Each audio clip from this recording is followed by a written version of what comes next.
Welcome to the Heart of Innovation, 60 minutes that could save life and limb, with new breakthrough ideas and innovation changing the healthcare landscape. Brought to you by Patient Advocacy Group, the Global PAD Association at padhealth.org, in partnership with Reflow Medical, the pulse of medical ingenuity. Here are your hosts for the Heart of Innovation, Emmy Award-winning journalist and founder of the Global PAD Association, Kim McNicholas, and interventional cardiologist and founder of Save My Piggies Health and Wellness, Dr. John Phillips. Hi, everyone, and welcome to the Heart of Innovation. Today, we are excited to introduce you to the physician who has earned the prestigious Global Vascular Luminary Award in the Global PAD Impact Awards. PAD, or peripheral artery disease, is defined by restricted blood flow in mainly the leg arteries, causing debilitating leg pain, leg cramps, neuropathy, and non-healing wounds on the foot or the toes. It impacts more than 230 million people worldwide, which is why having a doctor who is dedicated to improving care with a profound impact on education, advocacy, and research is so important to highlight. The Vascular Luminary of the Year Award specifically honors a doctor whose impactful research, policy change, and advocacy are truly transforming PAD care around the world. So join us as we celebrate this remarkable individual's dedication to creating the change that we all want to see in life and limb-saving facilities across the globe. But guess what? I'm not going to tell you who it is yet. You gotta stay tuned to discover who has made such a significant impact in the fight against PAD. But first, I gotta bring in my co-host because we gotta do it together, Dr. John. Hey, Kim, how are you? Happy Saturday. Happy Saturday. I hear you've been out at football games today. Yep, we had freshman football. We lost, but that's okay. Oh, no. It is what it is, right? You've got a young team and they're trying to get to know each other, and it was a little bit of a struggle, but I feel like they'll get there. It was a beautiful day, 55 and sunny. You can't ask for much more than that. And plus, last week I was on call and we did the show from the hospital, so I'm glad to be able to do it from home. That was such a surprise show, having your nurse practitioner in there and having a moment where you're on call. And in that moment, while we are live, both of you together are literally, tangibly saving the piggies of a patient, rallying your entire team at Ohio Health to come in on a holiday weekend to save one person's piggies. And it was amazing. It was such a great show. If anyone missed that show, you gotta actually go back and watch it. It is on YouTube, youtube.com/The Weight of My Heart. Check out that show because it was powerful, literally. Yeah, and I just texted our podiatrist who was taking care of that patient. The patient actually had to go back to the operating room to do some debridement. The surgical incision that they had formed was starting to fail. But I got some positive news because she was able to remove some of the tissue that was dying, and there's healthy tissue and there's some bleeding. So that's good. So hopefully the patient will be able to leave our hospital with her leg. She's had a minor amputation below the ankle, but nothing major. And as you know, and as we've talked about, that is a huge differentiator between someone living longer and not. I mean, it's unfortunate the high percentage of people that get a major amputation that don't leave the hospital and end up dying. And so these folks are very sick. So we want to do everything we can to preserve her leg. And I think that's such a beautiful, thank you so much for the update. And if that is not the most beautiful moment of inspiration, I am sure Dr. John has something else that is. It's time for a moment of inspiration. Dr. John Phillips' spectacular vascular moment of inspiration. So I don't want to give away the physician who won the award, and therefore I can't make a comment about why I picked this particular statement. But I've been reading Meditations by Marcus Aurelius, the Roman Empire, and I found a statement that he made that I personally try to get better at doing. And so he said, and this is in translation, but it's translated as some people, when they do someone a favor, are always looking for a chance to call it in. And some aren't, but they're still aware of it, still regard it as a debt. But others don't even do that. They're like a vine that produces grapes without looking for anything in return. And I think I like that because a lot of us, yes, we do things and we try to pay it forward, but sometimes I find myself asking for, well, what are they going to do for me? And I think this is a nice reminder of just doing the right thing, letting it go, and keep doing the right thing, and don't expect anything in return. It's hard for me to imagine, because just in the story we were just telling you about saving the piggies, what was in it for you? Absolutely nothing, except to save this piggy. So I think everyone would agree with me that you're quite selfless. So it would be hard to believe that you'd be expecting anything in return. Well, I mean, and Kim, same for you. Obviously, the phone calls that you get in the middle of the night, and dealing with folks who have very debilitating illnesses. You mentioned the 230 million people worldwide. About 7 million worldwide have critical limb ischemia, which these are the people that are at the highest risk for amputation and high risk for death in the next couple of years. So we're all in the fight together, and I'm glad you're having these awards. It's PAD Awareness Month, so I'm really looking forward to finding out who the Vascular Luminary of the Year is, and having a conversation with he or she. I think it's the perfect moment, and I think it's the perfect quote that truly it represents this individual who is truly selfless and goes above and beyond in so many ways beyond the clinic, trying to advocate for these patients at the highest level, of government even, and to help improve the quality of life and care for these patients. So our 2024 Vascular Luminary of the Year is Dr. Oh my goodness, I just was gonna Athanasios Saratzis from England, Leicester. I just am so in awe of you and everything that you have accomplished and continue to do for patients. And thank you so much for being here on a Saturday night so that we can announce the award and interview you about your amazing impact on patients across the globe. Well, thank you very much for the invite and for your very, very kind words, really. We are a bit more reserved in Europe and especially in England. So, yeah, I really appreciate the invitation and the award. Yeah.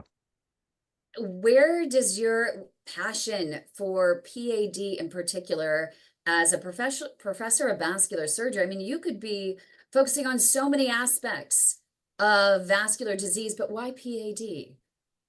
It's probably by far the most complex of vascular diseases to address, because these individuals have got a number of medical issues, and then the anatomy of their problems, if you like, is quite complex as well. So it is quite a challenge for us, clinically and surgically.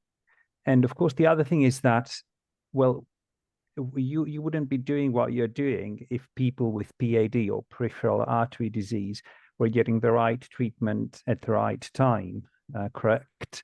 So again, that's another drive behind what our whole team is doing. And I don't view this as a personal award, if you like. It's for the whole team of people that have been doing the research and the clinical work for a number of years, both in Leicester, where I'm based, as well as nationally in England. And coming up right yeah. here on Heart of Innovation, we're going to hear more about this research and his advocacy efforts. So stay right here on the Heart of Innovation. Don't go away. Leg health can indicate risk for... Yay. Thank you. Okay, here we go. Now we dive into it. It's a real show, Dr. Saratzis. It airs, and we have 20,000 live listeners Awesome. on the radio in the San Francisco Bay Area. And so we also broadcast online, and so I can send you also the YouTube link afterwards, because we're also live online. We have a few here in our live studio audience. It has a really good reach. Excellent. Great. Oops, there we go. Sorry, Josh. Is that better? Josh? He's telling me that I was. Okay. It's hard for me to see because I have my name up and I'm in that small box, so I can't really see it on my thing that I didn't have. I was a little disheveled. So Dr. John, you want to take us back? Yes. I'm curious, Kim, as to, I've got a couple of, I think, thoughts on how we can proceed with the interview. One of which is hearing from you as to why you had picked Thanos. And then that, I think, would dovetail into some of the research that he's done and, his role in PAD in England and Europe. Or Thanos, I could just ask you about your research because I'm interested to. Yeah, that's what I want to, because we don't have that much time. Because it's really, I mean, he just has had this profound impact on advocacy, and from on the very top level, he's fighting for. Sorry to cut you off, Kim. We got about 5 seconds till we air. Okay, I'll take it. He doesn't realize people have been watching. Welcome back to the Heart of Innovation. For more on today's topic, go to theheartofinnovation.org. That's theheartofinnovation.org. Once again, here's Emmy Award-winning journalist Kim McNicholas and interventional cardiologist Dr. John Phillips. Welcome back, everybody. Thanks for joining us. Let's get right into the heart of the interview. We have Dr. Thanos Saratsis, a vascular surgeon out of the UK. So Thanos, tell me a little bit about what do you do? Like, you're obviously a vascular surgeon. How much time do you spend doing research, and whether it's clinical or benchtop, and how much time do you spend working with patients, whether it's surgically or endovascularly? Yeah, thank you for the question. So I'm an academic surgeon, and I've been a professor for probably, 2 years now. And I would say I spend about 60% of my time delivering research at present, which is mostly randomized controlled trials, as well as some projects where we're trying to develop interventions for people with vascular diseases so that we can improve all aspects of their healthcare. But still, I'm very active clinically. So I do operate quite a few times a week. I run my clinics, etc. So I'm an active surgeon, but I would say the bulk of what I've been doing in recent years involves trials or things like building complex clinical interventions for people with vascular problems.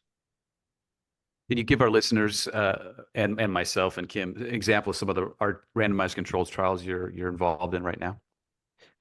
Probably the biggest one that we've opened in the last few months, it's been open for about 8 months now, is called Evoke.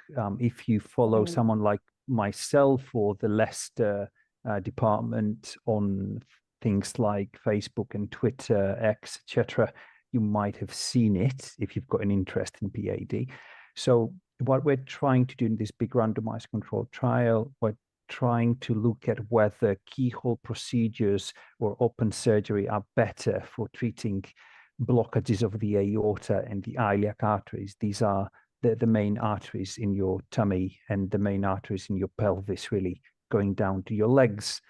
And then I'm about to open another randomized controlled trial looking at different types of dye that you can give to someone when they have an angiogram or an angioplasty to protect their kidneys. So we'll be checking whether CO2 or the usual dye is better for people who have got low kidney function. That's about to open in October. These are 2 examples of randomized studies, but again, I would probably have to spend a few hours talking about all the stuff that we do in terms of creating complex interventions to address all the basics of medical therapy for people with PAD.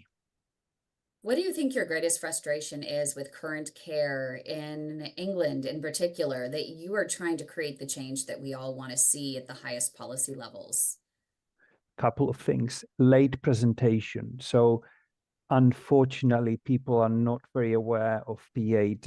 And when they see their doctor, even their family doctor, or GP as they're called in England and the rest of the United Kingdom,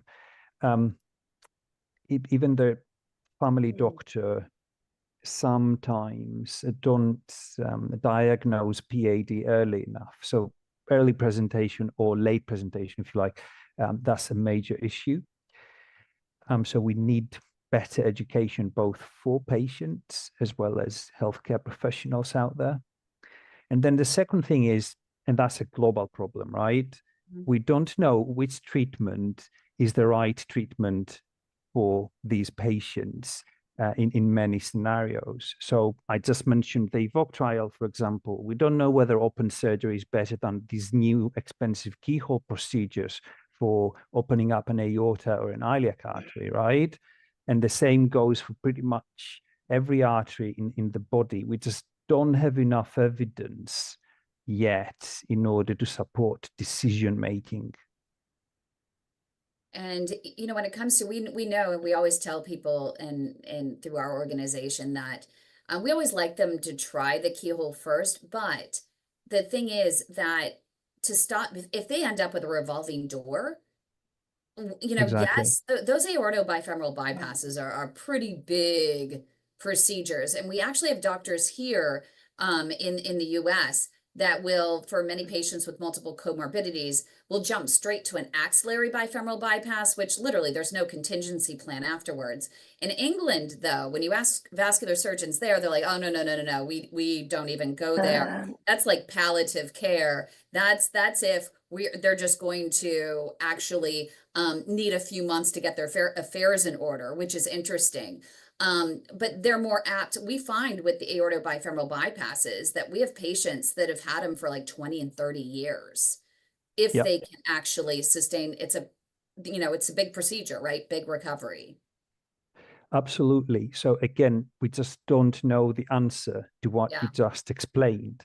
We published a big study based on just observational data. That's non-randomized studies about 2 or 3 years ago, showing that the chance of death if you do an aortobifem about 1%, about 1 to 2%. It's a bit less than that if you do a keyhole procedure. But for the keyhole procedures, like you said earlier, these patients do come back many times for more angioplasties, for more stents, etc. So it's probably not a permanent solution, which is why I think we need to understand that all doctors, all healthcare professionals that treat vascular patients need to randomize patients into these big studies that we're now finally delivering to get the right answers for these questions that you just mentioned. So do you do this randomization? Is this just within the UK or your hospitals within your region? Is that how that works? The EVOQUE study that I just mentioned is across the United Kingdom, all 4 nations, and we're open in 24 sites now, so 24 hospitals now. There are some issues with Brexit, etc. It was a bit easier to do studies across Europe a few years ago. It's a bit different now. It's funded by the NIHR, which is the equivalent of the NIH in the UK. And the NIHR is not very keen to fund studies outside the borders of the UK, but it's a national study in the UK, and we've got funding for 30, that's 30 sites. There's about 2 years of randomization and recruitment left. Coming up right here on the Heart of Innovation, we'll have more with Dr. Psaratsis, so stay with us right here on KDOW. Don't go away.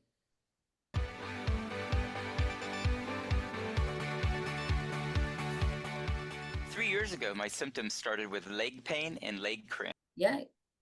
Looks like we're clear. Awesome. So, yeah, it's interesting just, with that. The only thing, with these trials that I had an issue with the best, CLI trial, just because, a couple of the doctors involved, I haven't had the best outcomes on, or from. Just I'm all about the patient experience because that's all I see is what patients experience. So I'm wondering in your trials, are you including more patient-reported outcomes as well in them, or are they just by the numbers? Like their quality of life, things like that. Well, the NIHR, which is the body funding the vast majority of what I and my team are doing, is extremely interested in patient-reported outcomes. So we are reporting patient-reported outcomes for pretty much every study that we've been doing in the last few years. Oh, and in cool. fact, all of our studies are co-designed with patients. That's paramount for any trial in the UK. And we're reporting quality of life for every participant, and we're powered to look at quality of life differences. I have to ask, and we probably should do this on air, but the perception that I have, and maybe it's wrong, but it's a perception in the UK, is that it's less endovascular and more surgical, with AAAs and I guess maybe with aortoiliac disease as well. Is that perception correct? And is that related to cost and the fact that it's a national health system, and you're not dealing with private insurance and things of that nature? It varies extremely, actually, across the country. In places like Leicester, for example, we're very endovascular heavy. I would say that before we started the EVOQUE trial, aorta by FEMS were very rare procedures in Leicester. Everyone would get stents, etc. And the same goes for superficial femoral arteries, popliteal arteries, etc. Very, very endovascular heavy. But again, what are we basing that on? I think we need much better evidence. But I would say in the NHS, there's a very decent endovascular practice across the country, and then you get these sites like Leicester or St. Thomas's, etc., where you get far more endovascular procedures. Yeah, I'm curious, how much, patient preference, they don't want to be cut up. Our patients, they really don't want to be cut. If they would rather come back and have a revolving door of keyhole procedures versus literally going through and having, especially, having their body just completely, with, stitches all the way down or scarring all the way down their Sorry leg. to interrupt, everyone. We have about It's interesting. 7 seconds till we air. Okay, Dr. John, you want to take us back with that? Okay.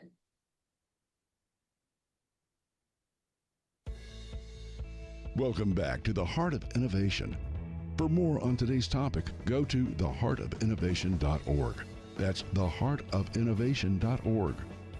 Once again, here's Emmy Award-winning journalist Kim McNicholas and interventional cardiologist Dr. John Phillips. Thanks, everybody, for joining us. So during the break, Thanos and I and Kim were kind of just discussing, to some degree, the rationale for what he's trying to do in the UK, which, if I understand it correctly, look at folks that have significant blockages in the aorta and then the branching vessels thereafter in the abdomen, and trying to figure out what's the best way to treat that, whether it's stenting from an endovascular standpoint or surgical bypass. It reminds me, so as an interventional cardiologist, I think we have a pretty good idea of what to do in certain patients based on the diseases, the blockages that they have, the locations in the coronary arteries. We know that surgical bypass actually has a mortality benefit in certain patients, and stenting does it. The issue that we have is patients don't raise their hand and say, hey, cut me open and bypass me. Can't you just put a stent in? I often find that we get that, feeling from patients as well. But I feel like there's certain instances where we have to do bypass because that's the right thing to do. Thanos, are you guys trying to actually get some hard numbers to say that there is a true benefit to doing one over the other? Or I guess what's the primary endpoint in your study? So again, for this specific study we're discussing called EVOQUE, the primary endpoint is amputation-free survival. So how long do people live for with their legs on after they've had these procedures? And we're also powered to look at quality of life. So which procedure is better in terms of improving people's quality of life after the procedure has taken place? So these are the two main outcome measures that we're looking at. So it's not just numbers, it's also the perceptions and the quality of life of the patients. And one more thing to mention, this has been designed with patients, and I understand that no one would want to get a massive operation that lasts for 3 or 4 hours, right? But if that operation prevents you from coming back 10 to 15 times to get another endovascular procedure, then that's where we got this message from patients that they would be happy to accept something more invasive at baseline if that's going to improve their quality of life and if that's more likely to make them keep their legs for a longer period of time. And with those types of bypasses, the one thing that we always coach patients on is, anytime you have a procedure, it's just a matter of when it's going to fail, and some can last longer than others. What is the contingency plan? So do you take into consideration the potential contingency plan when those big bypasses do go down? Absolutely. And the nature of all of the studies that we're delivering through my team in the NHS and internationally is pragmatic. So we don't select patients based on very strict criteria. We're trying to be very open-minded about who can take part. And then we ask the clinicians to design what they think is the best procedure, both from an endovascular or an open surgical point of view. And we keep mentioning aorta bifemoral, aorta iliac bypasses and these massive procedures. There are much simpler surgical procedures that you can do, like a fem-fem crossover, which is where you join the two femoral arteries together. And these days we can combine the endovascular and the open surgical procedures in what we call hybrid procedures. And again, these procedures are being tested in this EVOQUE trial that I'm talking about. Yeah, I'd be curious about that fem-fem. I have not had patients with good experiences with they go down, and if one leg, they mirror each other, and if one leg goes down, both legs go down. We're dealing with that just last week where the patient can't even walk. The doctor relied upon one leg feeding the other, and within 3 months, the other leg went down. And so now both legs are down. So we're trying to get them to get a second opinion and get that blood flow restored sooner rather than later. So I'm curious what the hard numbers will be on that one to help guide us, because we look to the research to find out so we can use it to help guide patients. But I'm curious, what is the role of how important is interdisciplinary collaboration in the research that you're doing, for example, with interventional radiologists, cardiologists, and the like? If you look at EVOQUE, there are 21 co-applicants. There's 21 people funded to work on this trial. Mm-hmm. And that includes radiologists, podiatrists, surgeons, etc. If you look at 2 applications that we've just sent in for funding, I think there's about 50 co-applicants from those 2 applications for another 2 randomized trials. And I could not agree more with the people that keep saying that collaboration is the way forward. I'm very pro collaboration, and there's just no other way in terms of improving outcomes.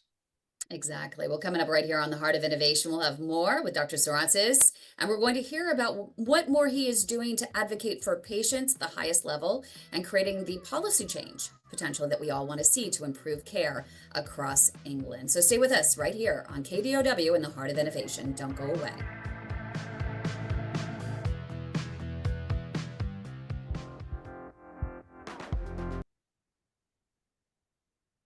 Awesome. This is interesting. Thank you for sharing so much about your research. So I just really appreciate the conversation on this. This is cool.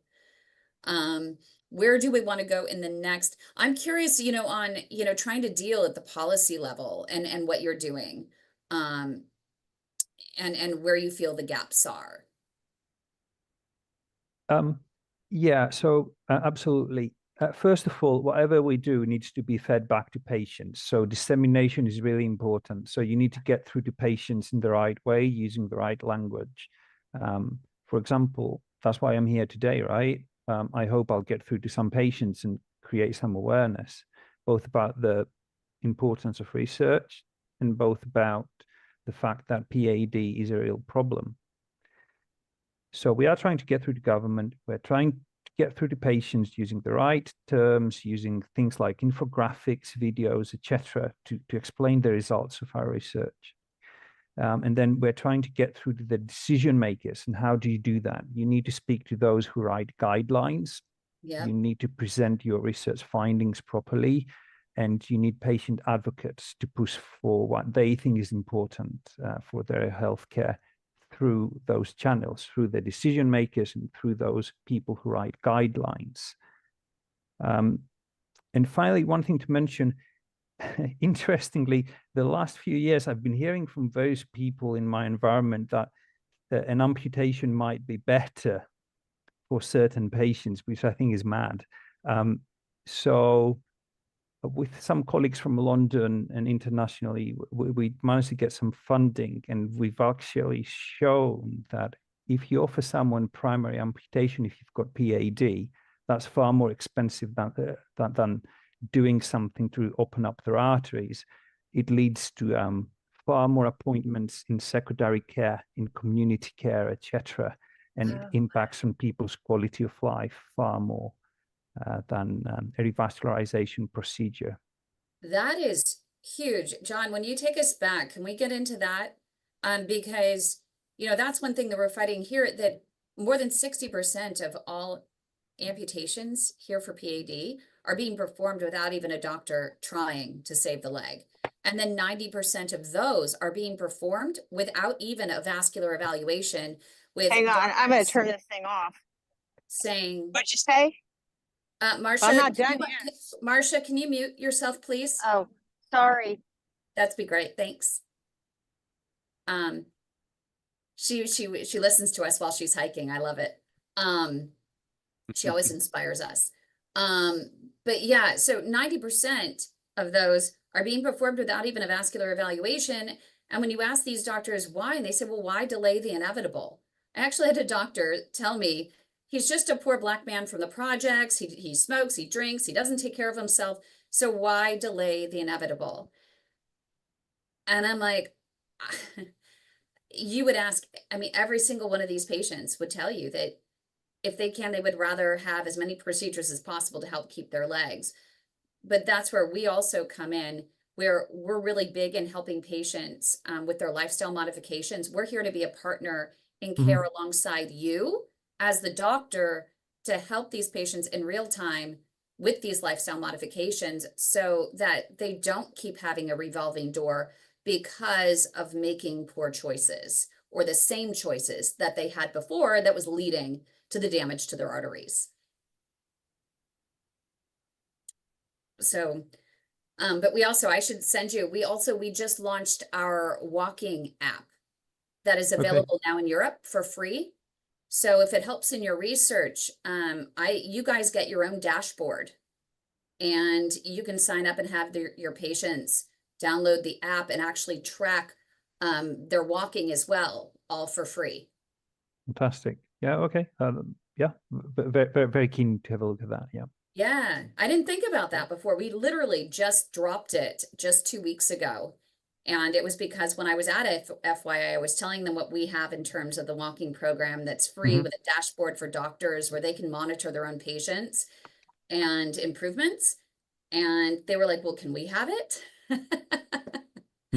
So we, instead of just doing text, Just a heads up, here, 10 seconds till we air. we have an app. So, which I still need to get Dr. John on. You certainly do. Look at how much. Look at how much he Welcome back walks to every the day. Heart of Innovation.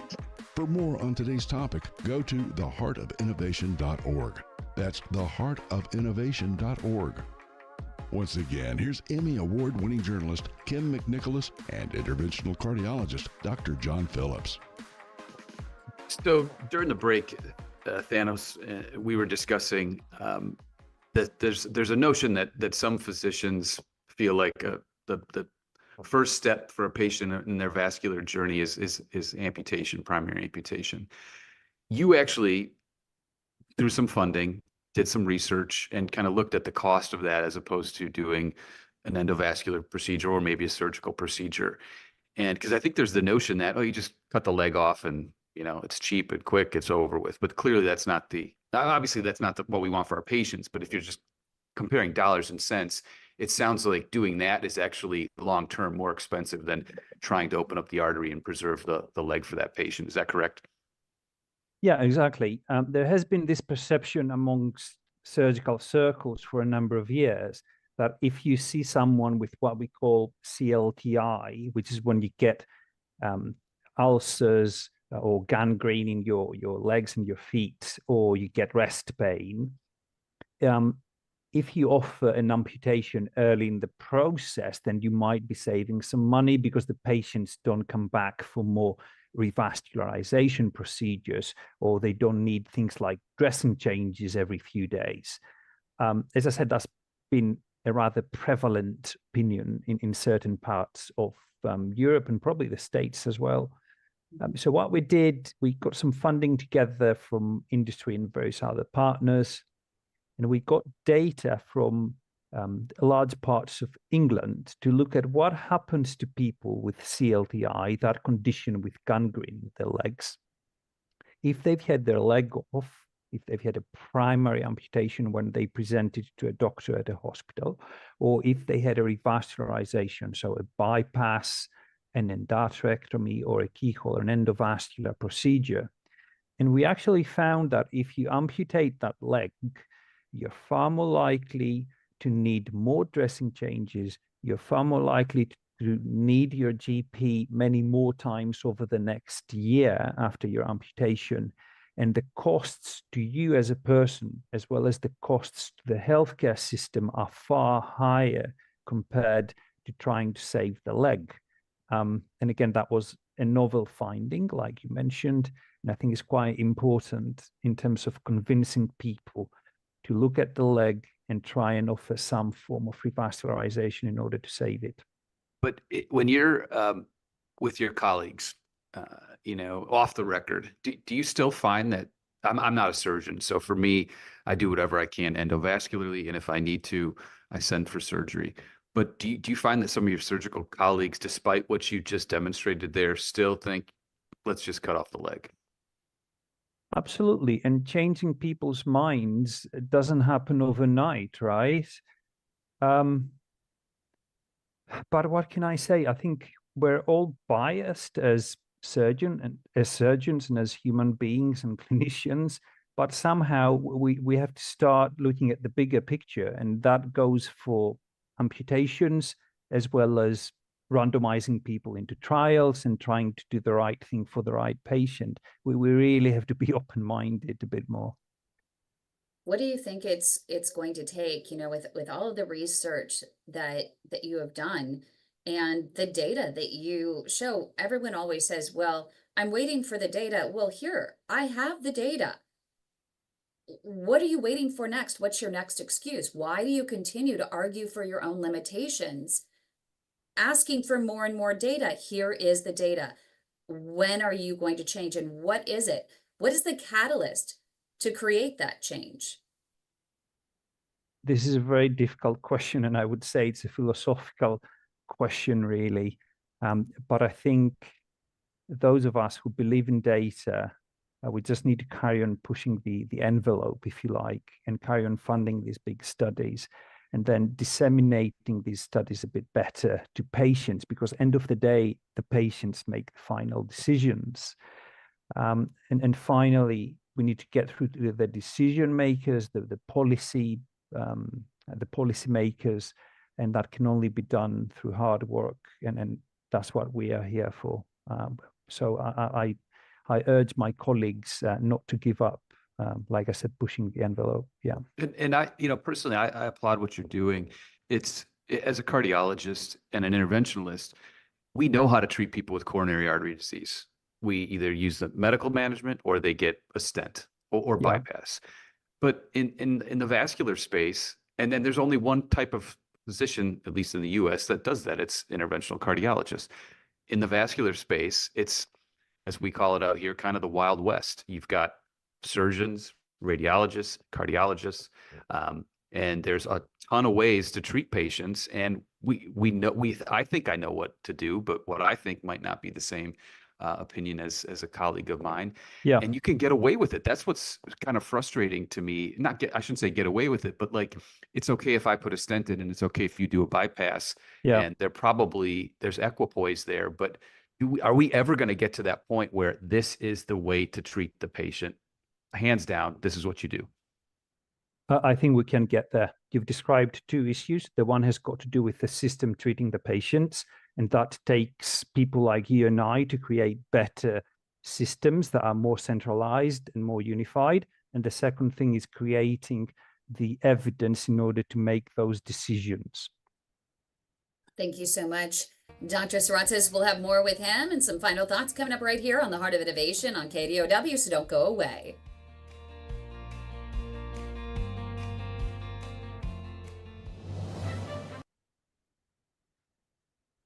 Awesome. Oh, wow. Dr. Saratzis, we have to have you back. Can you tell why he has earned this award? Amazing. It just frustrates. Why is that? Because I'm on time. Okay, that too. That played a really big role. What are we, 6 hours behind you? Is that about right? 8. Oh, actually, yeah, I guess I'm Eastern. Oh, you're 6. Yeah, sorry, I'm 8. Yeah. Yeah, sorry. So I was going to say, Thanos, what's next for you? What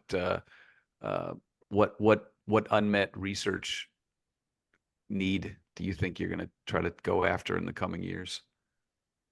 I can tell you what I'm going after now. How do you treat common femoral artery disease? Oh, thank God.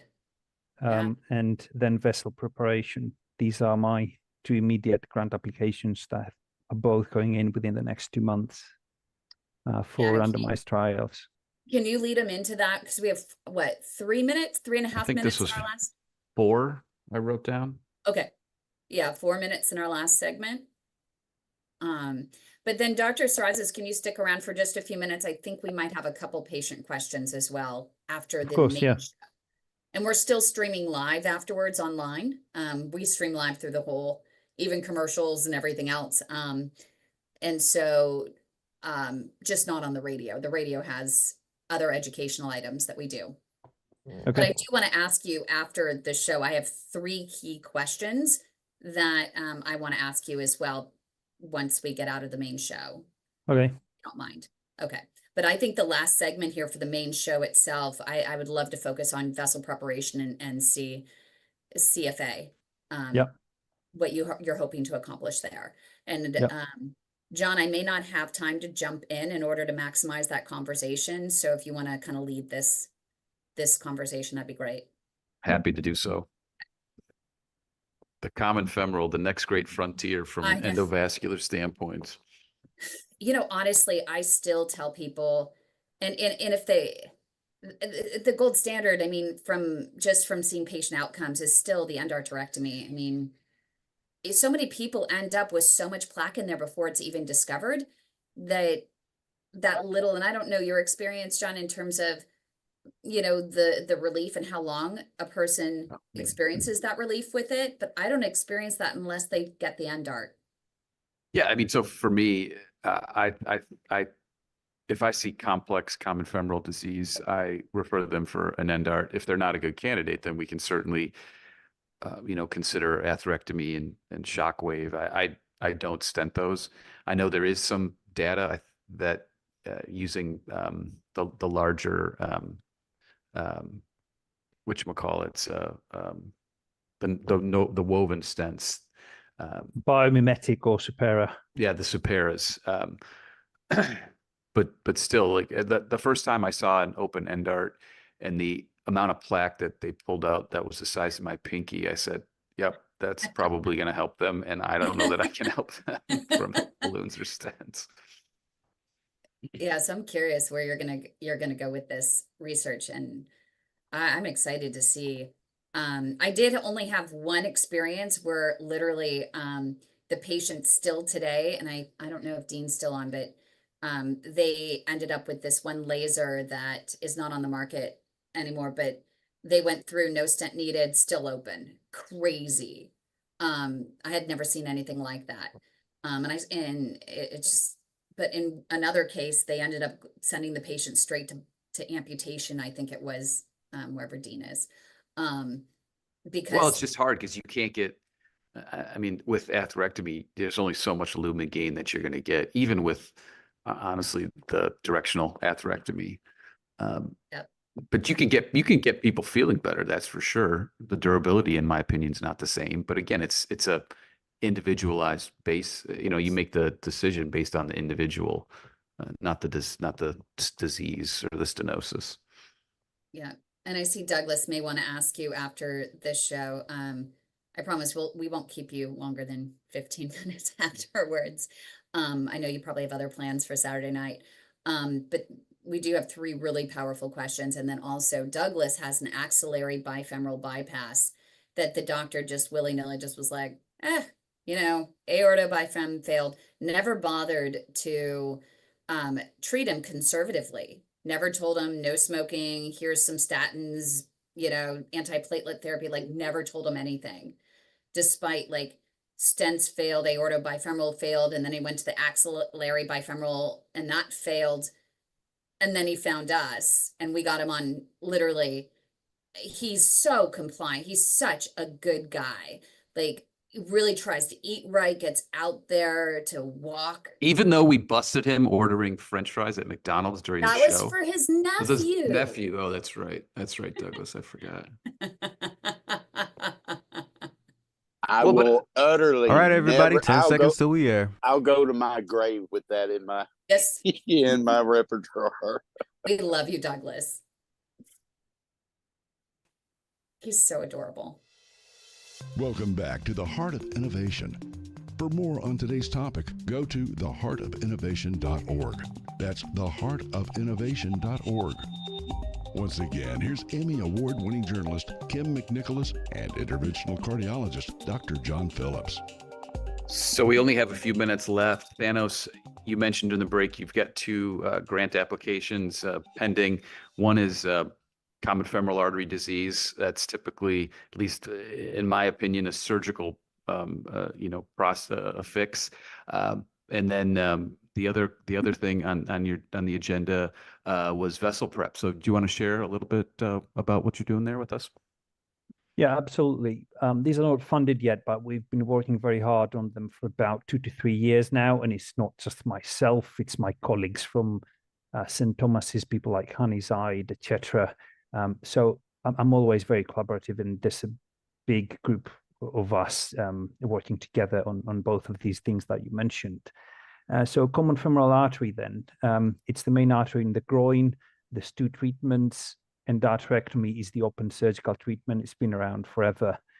But in the last sort of 5 years, we've had new things like lithotripsy and atherectomy come up, as well as biomimetic stents.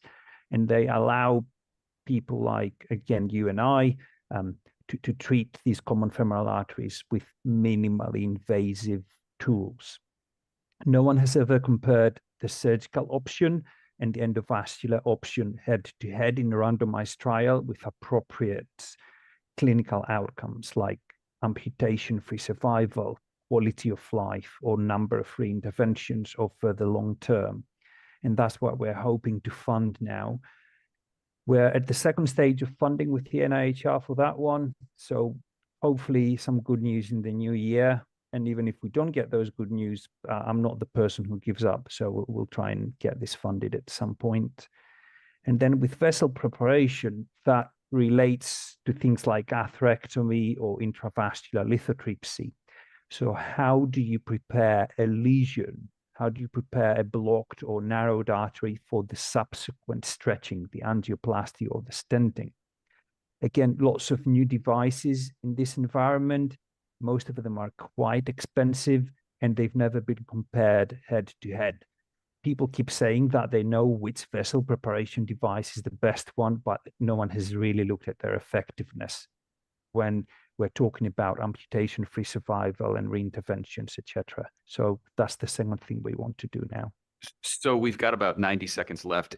Is cost a huge driver for you Meaning if I've got something that'll cost me $100 that I can treat the patient with, or $1,000, are you using $100 9 times out of 10, or how does that work in the UK? The UK, we've got a national healthcare system. Cost is an issue, so we do look at costs before we offer people procedures, but we've got access to the vast majority of the endovascular equipment that's available out there. And I think we're a few years ahead compared to some sites in the USA and other parts of the Western world. All patients get access to whatever endovascular treatment is out there if we think that we can save that leg. And the final thing to say about cost, we just published a paper with my colleagues from Germany and Europe looking at the cost of reintervention for endovascular femoral popliteal procedures. A reintervention for a blocked stent in the FemPop segment costs 20,000 euros. So that's far more expensive than any endovascular device. So if an endovascular device can prevent that reintervention, then I will consider using that regardless of how expensive it is. Thank you so much, Dr. Thanos Saratsis. We really appreciate you, our global Vascular Luminary of the Year for 2024 through the Global PAD Association. This entire conversation exemplifies why you deserve this honor. Thank you for everything you do for patients. Thank you. Journalist Kim McNicholas and interventional cardiologist Dr. John Phillips. Our mission is to support patients, caregivers, and providers through high-touch education and interaction. Okay, great. So I want to ask you these three amazing questions, which are for 3 different series that we have. The first one is for our Journey to Diagnosis series, and I want you to share a case that you had that just had you scratching your head about how in the world could this patient have not been diagnosed sooner, and what would you have wished would have happened differently with that patient? Now, you could also take it in another direction where you've had a patient come your way with all kinds of other procedures, which may have included a spinal fusion, and all they should have been diagnosed with was PAD, and they would have never needed these other procedures. Yeah, well, I would probably share a recent case, a lady who kept being told that the 3 small ulcers that she had at the level of her 1 foot were due to a burn that she had sustained before. She did have diabetes and some neuropathy, which is common in diabetes, but unfortunately, no one had examined her foot and her leg in terms of looking for pulses in the community.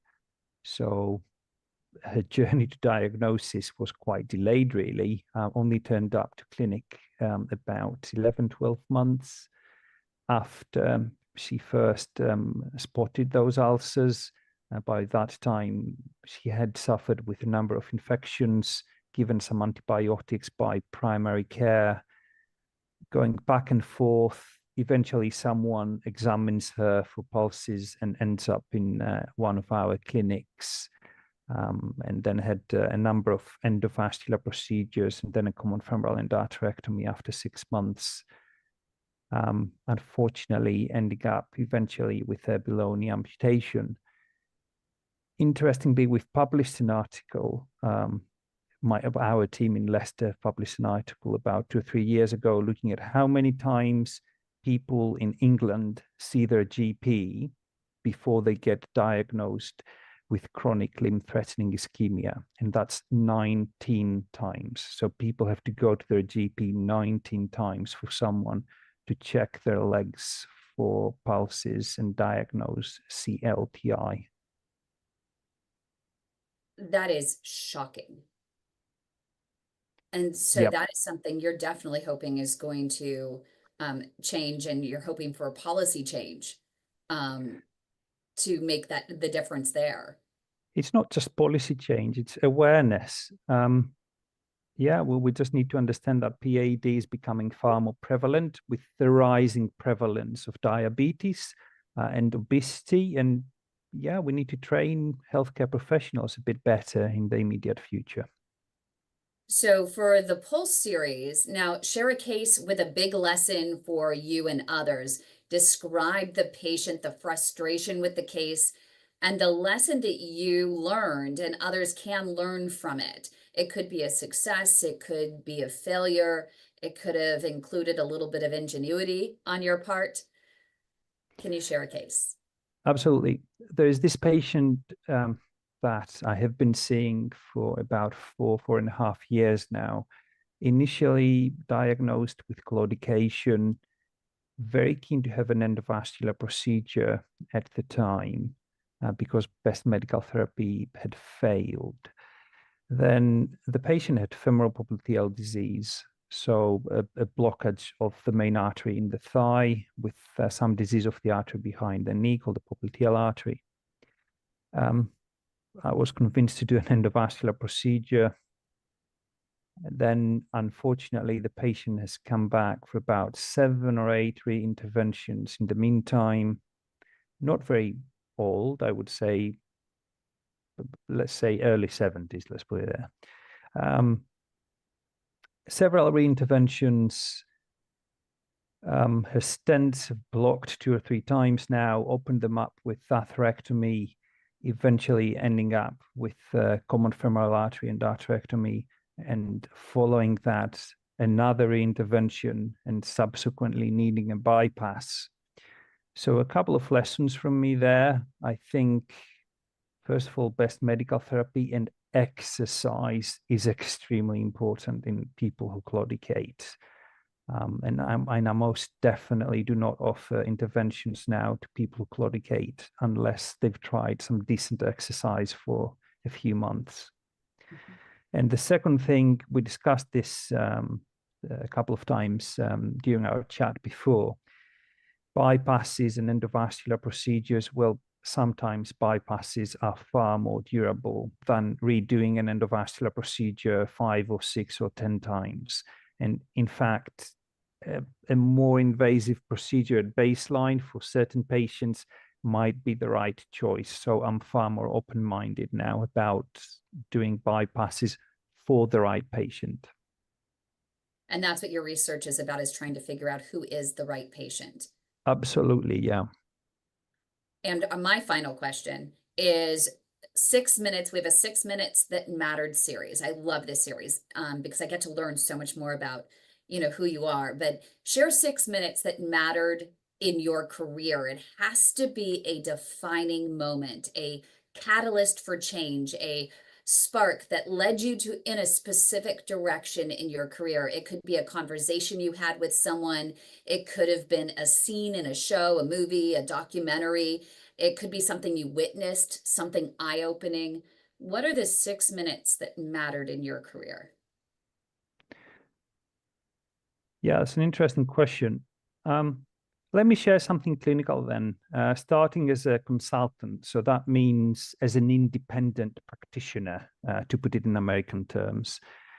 A few years ago now, one of my first cases, complex iliac disease with long blockages in the iliac arteries on the one side and some narrowings on the other side.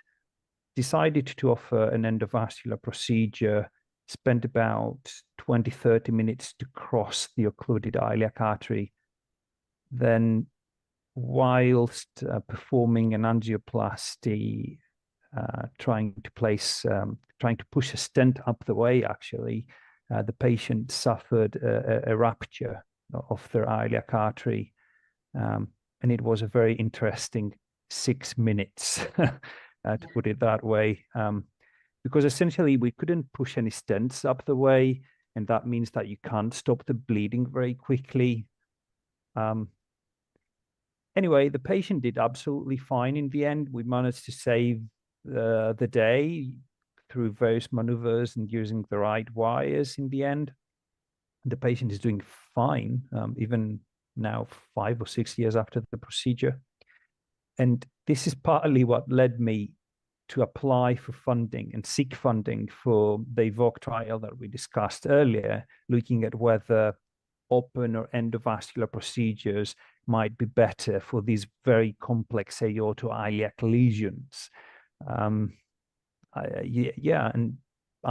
we wouldn't be here randomizing and recruiting patients for this study if it wasn't for those few minutes where seriously the situation in the operating theater was not very pleasant, to put it nicely. Yeah. Oh my gosh. And I'm sure Dr. John, you could relate with a defining moment like that. Oh gosh. I mean, I've got a lot of clinical ones, but I remember when I went to train with Marco Manzi for a week, it really opened my eyes as to what can be done in the tibial vessels. And we were doing a case, and he had said failure is not an option. And I think that's always stuck with me. There's a fine line between pushing the envelope and being too aggressive and putting that patient at risk. But there's also I call it my spidey senses, but there's also that like sixth sense that gets into your head and tells you, you know, I think I can push this, or maybe I shouldn't. And I always tell people, listen to that voice in your head that's saying, go for it or pull back, because it typically is telling you to do the right thing. And that's always stuck with me. Failure's not an option, but listen to the, whatever you want to call it, my spidey sense or my sixth sense.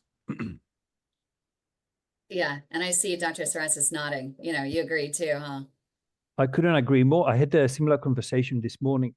I don't think what we do will ever be replaced by AI or whatever you want to call that, because there's that weird sense that you get when you're operating, or even when you're doing a ward round and you're seeing a patient or in clinic, and you kind of know when to stop or why you need to stop. And you can't really explain that very easily. It only comes with experience. And that's why I think trainees need to be in the operating theater for far longer hours than what they're currently spending in theater, at least in the UK.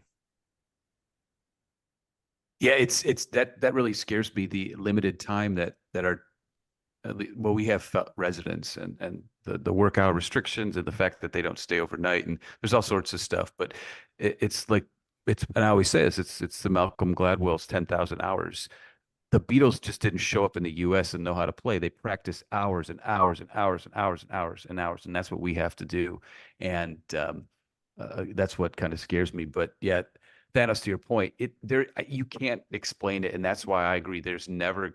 You can never replace what we do with a robot, because there's just something. And I don't know what it is, but there's something. Absolutely. You don't just open up a tibial artery. There's far, far more to it, really. Yeah. Mm-hmm. Which is cool. Absolutely, it's interesting, because I hear you both talking, and it's something that Dr. John has heard before. But again, you know, those who are watching and the patients in our network especially always hear me say that, you know, I've been traveling the world since 2016, watching hundreds of doctors, thousands of hours of procedures across England, London, Italy, Germany, the US, you know, all across everywhere. And the one commonality between all of the most advanced limb savers, such as yourselves, is that spidey sense, is that innate sense that you have that to do almost the impossible, what others would deem is impossible. It's like you see these people in their wellness suddenly, and you're able to reverse engineer it. But conversely, you're also able to say when to say when, right? And it's just, you can't explain it. It's just there. And it's such a beautiful 100%. thing, you know, hearing you as well. I know Douglas has a question. We'll keep you just a couple more minutes to get in a couple patient questions. Go ahead, Douglas. I think as a PAD patient, I think it's fascinating because in the last couple of months, we've been hearing a lot of people, y'all doctors and your researchers, going to the very beginning instead of somewhere in the middle or in the end now. So I think there's a lot of starting to understand better. We need to do something before we get to this point. And we need to focus on that a little more now than halfway through the procedure or all the way through. I hope, you know what I'm saying? Instead of waiting till you have a flat tire, take care of the tire. Instead of running out of gas, you pump gas, that type of stuff. And for your experience, I have to tell y'all, don't ever deny that little instinct inside your head, Dr. Phillips. Don't ever deny that, because you're absolutely true. I'm a recovering addict, 39 years in recovery, been a counselor for 30 years. I have learned when to and what direction to go and what direction not to go when I'm sitting in front of somebody. You have to rely on that experience, and that's why you do what you do. And as good as you are, is that you do think about that. But I do find it fascinating that we're getting to that, or we're starting. I think the patients that are coming behind us are going to appreciate that more than what we did. Mhm. Absolutely. And that is like you said with the bypasses, you know, I have the axial. I know I'm going to be okay. I just know everything's going to work out. I know it. But I keep hearing, well, 5 years, 3 years, 5 years is all they usually last. So I still think about that.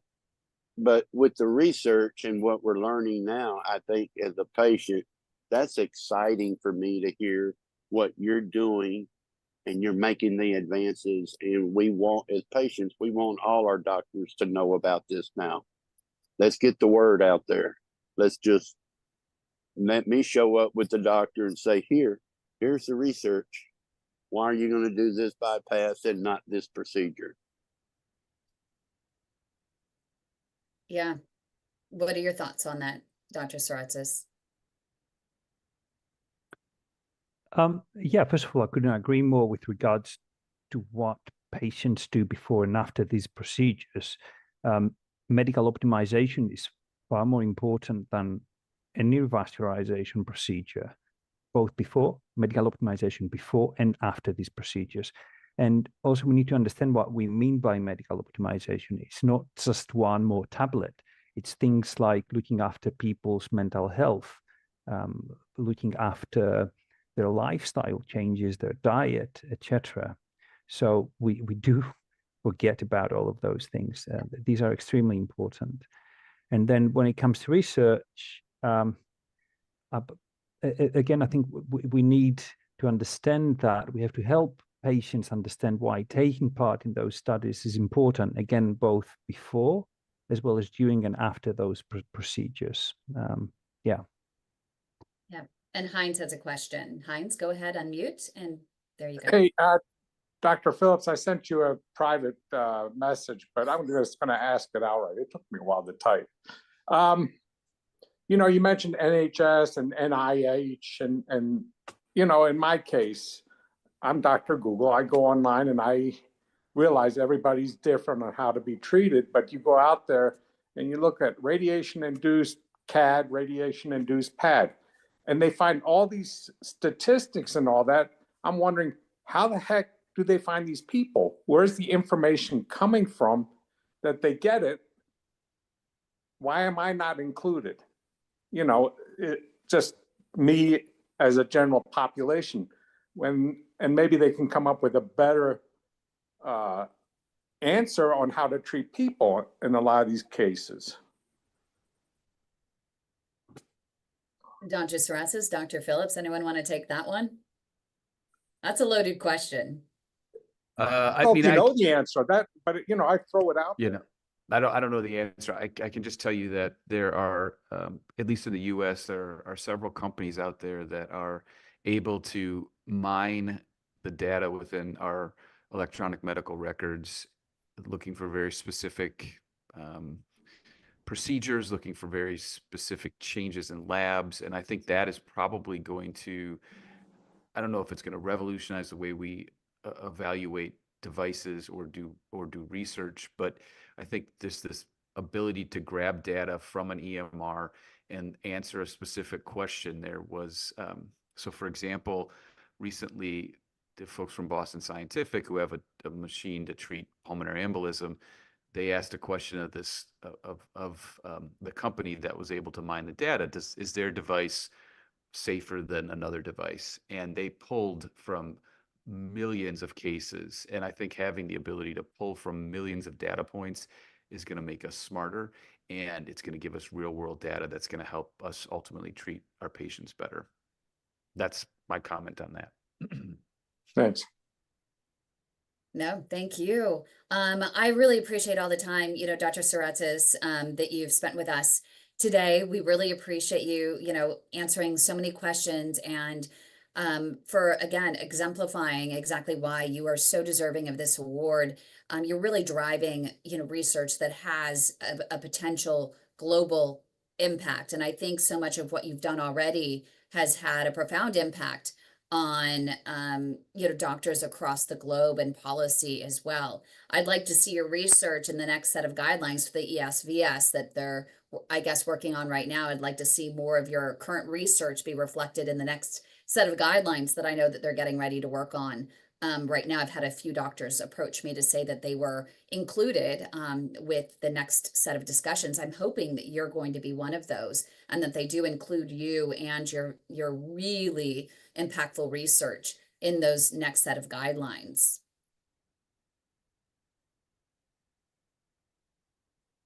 Oops, you have to unmute. Yeah, sorry about that.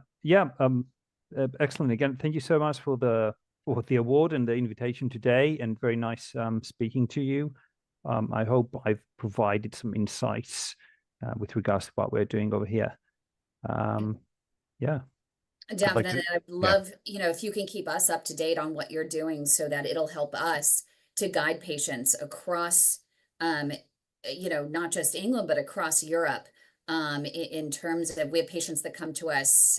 We have several thousand patients that are across Europe that are in our network that we work to guide on a daily basis. And so it's really helpful to know and be on the cutting edge of the research and what's happening, and have that help guide us in helping them know what they can expect and demand in terms of their care. And I'll just like to say on a personal note, as a colleague, thanks, Thanos, that hopefully we'll meet each other in person sometime soon, and appreciate your insight. Thank you very much. Thank you. Thanks, John. Thanks both.